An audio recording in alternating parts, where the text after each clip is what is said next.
ನನ್ನಲ್ಲಿ ಯಾವಾಗ ಆರೋಗ್ಯ ಸಂಪೂರ್ಣವಾಗಿ ಆರೋಗ್ಯ ಸಿಕ್ತು ಆವಾಗ ಗೊತ್ತಾಯಿತು ಇದು ಸತ್ಯ ಅಂತ. ಯಾಕಂದರೆ ಸತ್ಯವನ್ನು ನಾವು ನಂಬೋದಿಲ್ಲ ಫಸ್ಟ್, ಅದು ಅನುಭವ ಪಟ್ಟಾಗಲೇ ನಮಗೆ ಗೊತ್ತಾಗತ್ತೆ. ಸೊ ಅದರಿಂದ ಆರೋಗ್ಯ ಬೇಕು ಅಂತಂದರೆ ಧ್ಯಾನ ಖಂಡಿತ ಬೇಕು. ಧ್ಯಾನದ ಜೊತೆ ನಮಗೆ ಆಹಾರ, ಸರಿಯಾದ ಸಾತ್ವಿಕ ಆಹಾರ ಬೇಕು. ಸಸ್ಯಾಹಾರವೇ ಸಾತ್ವಿಕ ಆಹಾರ. ಸೊ ಮೂರನೇದಾಗಿ ಏನು ಬೇಕು ನಮಗೆ, ನಾವೆಲ್ಲ ಹುಡುಕ್ತಾ ಇರ್ತೀವಿ, ಏನೋ ಹುಡುಕ್ತಾ ಇರ್ತೀವಿ. ನಮ್ಮಲ್ಲಿ ದುಡ್ಡಿದೆ, ಕೆಲಸ ಇದೆ, ಒಳ್ಳೆಯ ಕೆಲಸ ಇದೆ, ಮನೆ ಇದೆ, ಕಾರಿದೆ, ಮಕ್ಕಳಿದ್ದಾರೆ, ಹೆಂಡತಿ ಇದ್ದಾರೆ, ಗಂಡ ಎಲ್ಲ ಇರುತ್ತೆ. ಏನೋ ಇನ್ನೂ ಹುಡುಕ್ತಾ ಇರ್ತೀವಿ. ಏನು ಅಂತ ಯಾರಾದರೂ ಹೇಳ್ಬೋದಾ? ಏನು ಹುಡುಕ್ತಾ ಇರ್ತೀವಿ ನಾವು? ಹ್ಯಾಪಿನೆಸ್. ಆರೋಗ್ಯ ಅನ್ನೋದಕ್ಕಿಂತ ಬಿಟ್ಟು, ಆರೋಗ್ಯ ಇಲ್ಲದಿದ್ರೂ ಪರವಾಗಿಲ್ಲ, ಹ್ಯಾಪಿನೆಸ್ ಬೇಕು. ಹ್ಯಾಪಿನೆಸ್ ಅದನ್ನೇ ಹುಡುಕ್ತಾ ಇರ್ತೀವಿ ನಾವು. ನಮಗೆ ಗೊತ್ತಿಲ್ಲ, ನಾವು ಅದನ್ನು ಹುಡುಕೊಂಡು ಒಂದು ಸಿನಿಮಾಗೆ ಹೋಗಿ ಕುಳಿತುಕೊಳ್ತೀವಿ, 3 ಗಂಟೆ ಟೈಮ್ ಎಲ್ಲ ಮರೆತು ಹಾಯಾಗಿರ್ತೀವಿ, ಹ್ಯಾಪಿನೆಸ್ ಇರುತ್ತೆ. ಸೊ ಅದು ಮುಗಿಸ್ಕೊಂಡು ಬಂದರೆ ಮತ್ತೆ ಯಥಾ ಪ್ರಕಾರ ಮತ್ತೆ ಯಾರೋ ಹೇಳ್ತಾರೆ ನಾವು ತೀರ್ಥಯಾತ್ರೆ ಹೋಗೋಣ, ಅಲ್ಲಿ ಹೋಗ್ತೀವಿ, ಒಂದು 1 ವೀಕ್ 10 ಡೇಸ್ ಮುಗಿಸ್ಕೊಂಡು ಬರ್ತೀವಿ. ಅಲ್ಲೆಲ್ಲ ಇರುವಾಗ ನಮ್ಗೆ ಏನು ಅನಿಸಲ್ಲ, ಹ್ಯಾಪಿನೆಸ್ ಅಷ್ಟೇ. ಮತ್ತೆ ಮನೆಗೆ ಬಂದರೆ ಅದೇ. ಹೀಗೆ ಒಂದೊಂದು ಹುಡುಕ್ತಾ ಇರ್ತೀವಿ. ಎಲ್ಲ ಇರುತ್ತೆ ನಮ್ಮ ಹತ್ರ, ಐಷಾರಾಮಿ ಕಾರುಗಳು ಎಲ್ಲ ಇರ್ತವೆ, ಆದರೆ ಹುಡುಕ್ತಾ ಇರೋದು ಒಂದೇ, ಹ್ಯಾಪಿನೆಸ್. ಈ ಹ್ಯಾಪಿನೆಸ್ ಬೇಕು ಅಂದರೆ ನಾವು ಧ್ಯಾನ ಮಾಡಬೇಕು. ನಾವು ಹೊರಗಡೆ ಎಲ್ಲೂ ಹುಡುಕೋದು ಬೇಡ ಹ್ಯಾಪಿನೆಸ್. ನಮ್ಮಲ್ಲಿ ಆಗ್ತಾ ಇರೋದು ಒಂದೇ ಒಂದು ತಪ್ಪು, ಏನಂದರೆ ನಮಗೆ ಬೇಕಾಗಿರೋಂಥ ಸಂತೋಷ ಅದನ್ನು ನಾವು ಹೊರಗಡೆ ಹುಡುಕ್ತಾ ಇದ್ದೀವಿ. ಎಲ್ಲಿ? ಈ ಪ್ರಾಪಂಚಿಕ ವಸ್ತುಗಳಲ್ಲಿ.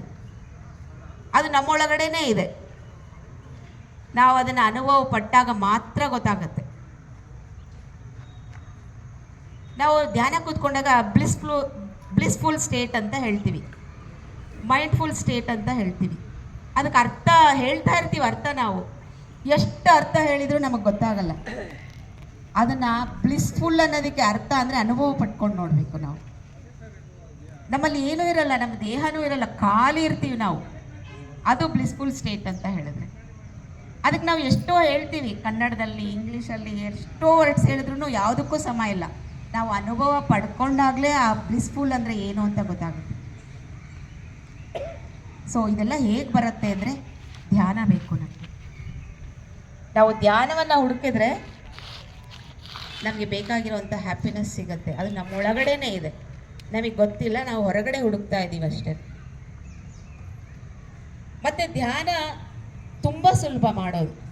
ನಾನು ಫಸ್ಟ್ ಅಂದ್ಕೊಳ್ತಿದ್ದೆ, ಧ್ಯಾನ ಮಾಡಬೇಕಂದ್ರೆ ಕಷ್ಟಪ್ಪ, ನಮಗೆ ತುಂಬ ಸಂಸಾರದಲ್ಲಿ ಇರೋದೆಲ್ಲ ಬಿಟ್ಬಿಡ್ಬೇಕು, ಮಕ್ಕಳು ಮರಿನ ಮರೆತುಬಿಡ್ಬೇಕು, ನಾವು ಇಷ್ಟೊಂದು ಚಿನ್ನ ಸಂಪಾದನೆ ಮಾಡ್ಕೊಂಡಿದ್ದೀವಿ, ಅದನ್ನು ಯಾರು ಉಪಯೋಗಿಸ್ಕೊಳ್ತಾರೆ, ಇದೆಲ್ಲ ಇರ್ತಾ ಇತ್ತು. ಧ್ಯಾನ ಅಂದರೆ ಎಲ್ಲ ಬಿಡೋದಲ್ಲ, ಸಂಸಾರದಲ್ಲಿ ನಿರ್ವಾಣ ಅಂತ ಆಮೇಲೆ ಗೊತ್ತಾಯ್ತು ನನಗೆ. ನಮ್ಮ ಸಾಂಸಾರಿಕ ಜೀವನ ಸುಖವಾಗಿರಬೇಕು ಅಂದರೆ ಧ್ಯಾನ ಬೇಕು. ಸಂಸಾರ ಬಿಟ್ಟು ನಾವು ಧ್ಯಾನ ಮಾಡ್ತೀವಿ ಅಂತಂದರೆ ಹೇಳಿಗಳು ಅಂದ್ಕೊಳ್ತಾರೆ. ನಾವು ಸಂಸಾರದಲ್ಲಿರೋಕ್ಕೆ ಹೆದರ್ಕೊಂಡು ಧ್ಯಾನ ಮಾಡೋಕ್ಕೆ ನಾವು ಎಲ್ಲಿಗೆ ಹಿಮಾಲಯಕ್ಕೆ ಹೋಗ್ತೀವಿ, ಯಾವುದೋ ಮಠಕ್ಕೆ ಹೋಗ್ತೀವಿ, ಯಾವುದೋ ಸ್ವಾಮೀಜಿಗಳನ್ನ ಹುಡ್ಕೊಂಡು ಹೋಗ್ತೀವಿ, ನಾವು ಹೆದರ್ಕೊಂಡಿದ್ದೀವಿ ಅಂತ. ಇಲ್ಲ, ನಾವು ಸಂಸಾರದಲ್ಲಿದ್ದು ನಿರ್ವಾಣ ಹೊಂದಬೇಕು, ಎಲ್ಲನೂ ಗೆಲ್ಲಬೇಕು ಅಂದರೆ ಧ್ಯಾನ ಬೇಕು.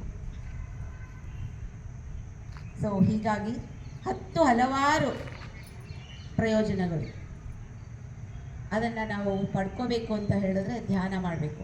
ಈ ಗುರುಗಳು, ನಾವು ಪತ್ರಿಜಿಯವರು ಫೋಟೋ ಇಟ್ಟಿದ್ದೀವಿ ನೋಡಿ, ಅವ್ರ ಹತ್ರ ಏನು ಹೋಗಿ ಕೇಳಿದ್ರು, ನಾವು ಇವಾಗ ಸಾಮಾನ್ಯವಾಗಿ ಏನಾದರೂ ನಮ್ಮಲ್ಲಿ ಪ್ರಾಬ್ಲಮ್ಮು ಅಂತಂದರೆ ಜನರಲಾಗಿ ಬೇಸಿಕಲ್ಲಿ ಶುರು ಆಗೋದು ಯಾವುದೋ ಒಂದು ಏನು ಅಸ್ಟ್ರಾಲಜರ್ ಹತ್ರ ಹೋಗೋಣ, ಅವ್ರು ಏನು ಹೇಳ್ತಾರೆ ಅದಕ್ಕೊಂದು ಅದಕ್ಕೆ ಹೇಳ್ತೀವಿ.